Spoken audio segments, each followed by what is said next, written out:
Muy bien, vamos a hablar del coronavirus, cuál es el impacto que tiene en las sociedades modernas, por supuesto, y al mismo tiempo cómo uno puede concebirlo en un contexto o en un marco un poquito más histórico. Estamos con Telma Luzani. ¿Cómo estás, Telma? Muy buenas noches. Hola. Ella es periodista, es escritora, ustedes la conocen de muchísimos años en muchos medios de la Argentina. La verdad es un gusto tenerte, ¿eh? Bueno, Muchísimas gracias. Para mí también en este programa. Sí, sos especialista en política internacional, sos autora de varios libros, uno sobre la Guerra Fría, otro sobre cómo opera la red de bases militares norteamericanas en Sudamérica, un tema del cual en algún momento te invito para que nos vengas a hablar, que seguramente es muy interesante.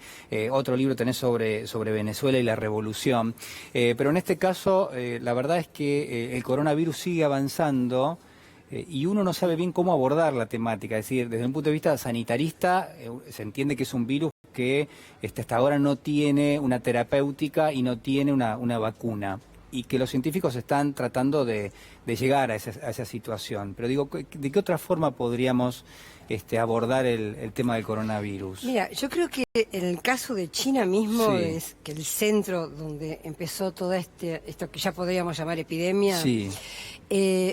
tienen una respuesta bastante interesante, con una disciplina sorprendente. También es un país de 1.300 millones de habitantes que ya tienen como cierta práctica en esto, en tener cierta organización, Sí. pero pudieron, por ejemplo, modificar el tema del trabajo, modificar el tema del estudio, por ejemplo, la no circulación de billetes, cómo hacer para no estar en lugares donde hay mucha gente.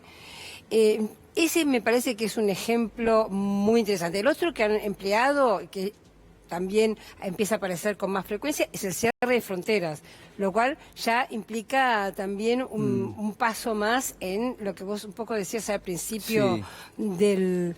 Del programa, digamos, las relaciones humanas, implica más a las relaciones humanas. Y por otro lado, las medidas clásicas, digamos. Lo que pasa es que hay mucha desorientación respecto al virus. Fíjate que hoy, por ejemplo, se da un primer caso en donde el infectado en Estados Unidos no tuvo ningún tipo de contacto con nada. O sea, ni se contactó con gente que venía del exterior, sí, ni se contactó con nadie que estuviera la enfermedad. Entonces, abre todo un interrogante de cuál es el verdadero origen de este virus, ¿no? Las respuestas son varias. Yo creo, de todas maneras, escuchándote a vos, pensaba algo que me parece, que me disparó, que vos dijiste que me parece interesante, ¿no? A veces vos mismo en tu programa hablás de lo que significa el neoliberalismo, la subjetividad que dispara, el tipo de valores, sí, el tipo digamos, de cambios culturales que implicó el neoliberalismo con su individualismo, con su me quiero salvar yo solo, con candidatos que buscan votos a través de sembrando el odio. Bueno, todo eso me parece que hace a perjudicar este tipo de situaciones. En lugar de plantear ciertas cosas solidarias, de pensar en el otro, de pensar si nos salvamos socialmente, nos salvamos también individualmente, me parece que este tipo de cultura que hoy está tendiendo a difundirse perjudica en casos como este, donde estamos viendo que es global, ¿no? Que la situación del virus nos muestra qué mundo global vivimos. Yo pensaba durante el día de hoy, vengo pensando en esto hace varios días, la verdad que no lo tomé como un elemento en el comienzo del programa, pero sí ahora, que es lo que se llama el estado de excepción. Es decir, cuando un estado, por diversas cuestiones, por ejemplo, por una epidemia de coronavirus, decide, bueno, señores, las garantías constitucionales, los derechos que ustedes tienen, los vamos a poner en suspenso por su propio bien. Sí. ¿No?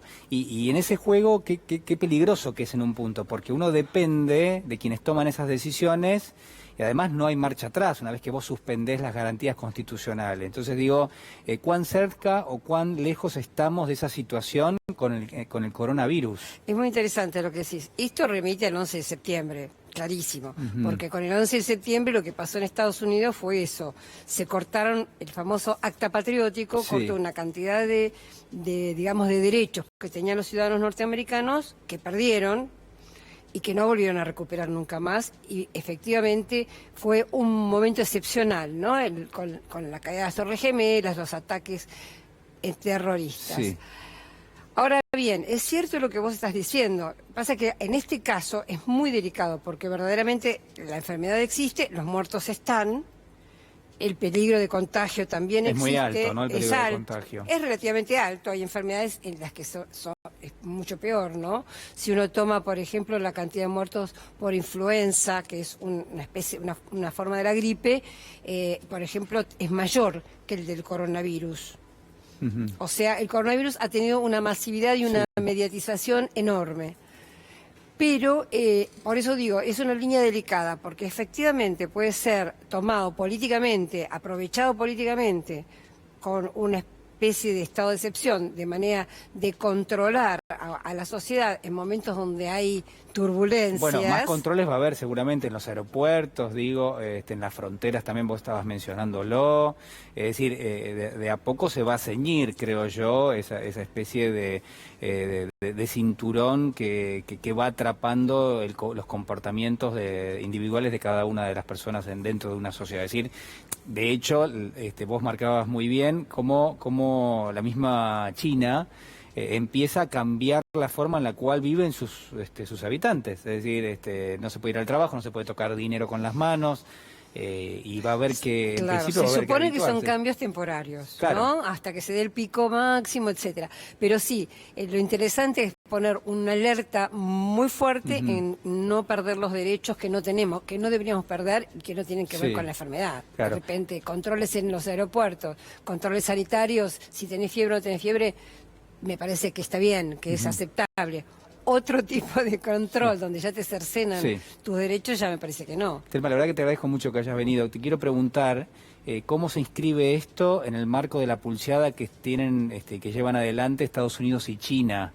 Porque también otra forma de abordarlo es, bueno, ¿qué significa el coronavirus en esta especie de pelea que tiene ribetes comerciales, pero que uno no sabe si no se termina extendiendo? Sí, esa es la pregunta del millón, ¿no? Porque justamente los países más atacados, que en este momento vos mirás el mapa, los que están en mayor peligro son dos países que son enemigos de Estados Unidos, China e Irán. En Irán hubo muchos casos. Esto va a afectar no solo la relación entre ellos, sino va a afectar al mundo. Julián, porque desde ya se sabe que va a haber una pérdida muy importante a nivel de la economía mundial. Ya hay cambios en cuanto a la exportación y a importación. Parte de los medicamentos, jeringas, los barbijos, componentes de los remedios son de China. Entonces, está todo tan imbrincado que realmente va a haber un cambio muy importante. Si esto tiene que ver con esa famosa guerra comercial, yo creo que todavía no lo podemos saber.